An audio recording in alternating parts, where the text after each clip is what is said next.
Hey everyone! I just got home from church. Today is December 24, 2024 and later is Christmas Eve. Siguro marami sa atin ang kasama ang ating mga pamilya ngayong Pasko. Magkakantahan, magsasayawan, and that's what makes us excited about Christmas. Earlier this morning, I stumbled upon my old story from Facebook 5 years ago. I'm gonna flash it here for your reference.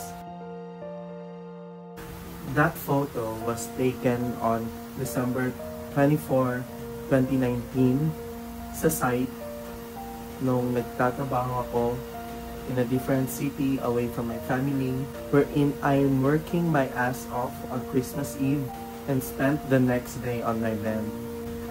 I just realized na some of us don't have a choice because sila yung nagtataguyod sa pamilya nila, walang ibang aasahan kundi sila. I realized na I was in that position 5 years ago.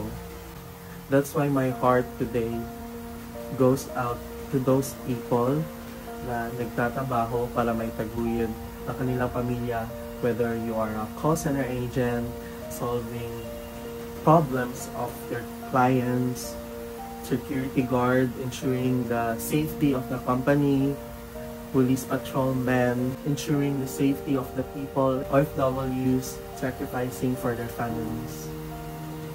Whatever you do today, just know that you're not truly alone.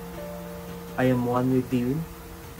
And also I hope that in this moment of solitude, we remember the true meaning of Christmas.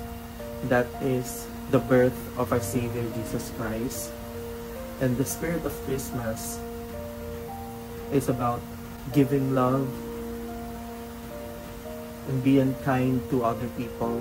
Kaya sa mga taong hindi kasama ang kanilang pamilya ngayong Christmas season, I hope that you know that everything happens for a reason. I hope you're happy, and just remember that this too shall pass. For as long as humihinga ka at nakangiti ka sa pagharap sa bawat pagsubok sa buhay, darating din ang panahon na makakasama din natin ang ating mga pamilya. Just hope and pray because God will not forsaken us. I wish I could hug you, I could talk to everyone because I've been in that position before.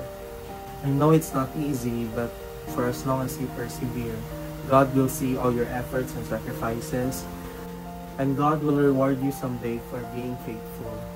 Kaya dito sa channel ko, I always make sure to say thank you for watching, for supporting me. Kahit kakaunti lang kayo, I just hope that you will stay there and support me until the end. And again, always spread love, happiness, and kindness. Merry Christmas, everyone. Bye-bye.